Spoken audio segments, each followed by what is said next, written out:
Mesdames et messieurs, donc c'était pour vous dire en fait qu'est-ce que je fais concrètement dans mon travail. Donc tu vas pouvoir me dire si c'est ce que tu perçois ou pas. C'est-à-dire que je vais aller travailler vos traumatismes, les chocs que vous avez vécus, des événements, etc. particuliers. Une fois que pour moi on a déblayé le terrain, c'est-à-dire qu'une fois qu'on a assaini ce grand terrain que vous aviez plein de gros rochers, d'arbres avec des racines qu'on a viré, moi ça me permet de voir qu'est-ce qui reste. Donc là, je suis en train de me rendre compte avec vous que là c'est bon, ça a l'air bien. Et puis la partie 2, l'étape 2, ça se fait en plusieurs séances, ça va être, ben tiens, qu'est-ce que tu as envie de construire toi Salima, sur ton terrain, est-ce que tu veux une piscine? Est-ce que tu veux un terrain de tennis? Est-ce que tu veux une maison? Comment tu la veux? D'accord, dans l'idéal. Sauf que en fonction de ton terrain, il va falloir que tu mettes des priorités. C'est constructible ou pas déjà. Il faut déjà que ce soit constructible. Donc du coup, il faut vraiment bien déblayer, enlever toutes les racines, tout ça. Exactement. Et maintenant qu'on sait qu'il est constructible, par rapport à la superficie de votre terrain, qu'est-ce qu'on peut y mettre concrètement? Toi, tu veux un terrain de tennis, tu veux tout ce que je viens de citer. Mais je vais peut-être te dire, tu sais, est-ce que là... va te rendre heureuse? Est-ce que tout, vraiment tu vas te servir de tout? Est-ce que tu as besoin de tout ça? Bah, tu vas me dire, bah, la maison, ça peut être utile, ça me permettra de pouvoir avoir un toit. C'est ça. D'accord, ok. Donc, tu as besoin de quoi pour avoir ce toit? Et on va décortiquer ensemble. Oui, mais je veux ça, ça, ça. Ouais, mais est-ce que ça t'apporte vraiment? Là, si tu veux rajouter encore un autre mur pour faire... Et en fait, c'est vraiment une façon... Moi, ce que j'aime beaucoup dans cet outil qui est fin, qui est subtil, c'est qu'on va pouvoir délimiter ensemble, personnaliser ce que tu veux toi. Et moi, je vais y aller avec toi. C'est-à-dire que j'ai aussi déjà, moi, comment dire, Ton plan. Mon plan. J'ai mon plan, bien évidemment. Je pars jamais sans un plan. J'ai toujours un plan. Tu le vois avec nous. C'est-à-dire que en fait, on s'adapte. Oui. Enfin, même si tu as un plan par rapport à nos réactions et nos... Oui, il est classe, mon micro. Par rapport à nos réactions, par rapport à aussi si on est prête ou pas, parce que parfois, moi je l'ai fait, donc je sais qu'on fait des marches arrière, parfois on a l'impression d'avoir réglé plein de choses, et il suffit d'un événement pour que tout remonte et qu'on se dise, ah ben ça je pensais l'avoir réglé, finalement non, ben, c'est pour ça que je suis là aujourd'hui en fait. Pour être honnête avec vous, non mais c'est vrai, c'est que voilà, après je sais que nos séances, elles m'apportent beaucoup. C'est pas une béquille, c'est comme un tuteur en fait, tu vois, pour les plantes. C'est-à-dire que ça va m'aider à grandir, ça va m'aider à me reconstruire, mais quand on va enlever ce tuteur, je vais pas m'écrouler. C'est-à-dire que je vais avoir assez de force, les outils, les billes pour pouvoir continuer, maintenir le cap et évoluer de la façon dont j'ai envie d'évoluer, malgré les choses de la vie, malgré les coups durs que tout le monde vit dans sa vie, quoi. Et de voir que finalement, parfois, ils sont pas si durs que ça. C'est nous, comment on les interprète, comment on dramatise tout est, oh là là, mon Dieu, bon sang, comment je vais m'en sortir? Et non, en fait, parfois, c'est rien.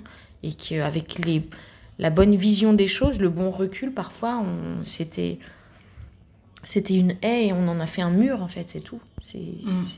On a fait beaucoup de métaphores. Mais dis donc, ça parle en tout cas la métaphore. Donc effectivement, c'est vrai que par rapport à ce qu'on se dit là, c'est que ça va bien plus loin qu'un traumatisme, la façon dont je travaille, que je personnalise aussi, bien évidemment, puisque vous allez voir que vous pouvez... Il y a plein de professionnels qui travaillent à leur façon. Alors, souvent on me dit, oui, mais moi j'aimerais bien connaître des personnes qui travaillent comme toi. J'en connais pas, personnellement, sans prétention. Pour ceux qui ont pu aller tester la thérapie par les mouvements oculaires, ils la vivent différemment parce que vous avez un thérapeute différent en face de vous, qui a une sensibilité différente. Et moi, je travaille avec ma sensibilité, je travaille avec mes émotions, je travaille avec tout ce qui fait de moi le thérapeute que je suis. Bien évidemment, je vais parfois aller travailler plein de choses dont vous n'avez pas l'impression que c'est important, mais moi j'y vais parce que l'expérience me montre ce qui est important et ce qui ne l'est pas. Donc en ayant vu autant de personnes que j'ai pu voir pendant une dizaine d'années, je peux vous dire que là aujourd'hui, parfois vous avez l'impression qu'il faut parler aussi beaucoup pour que je puisse vous comprendre.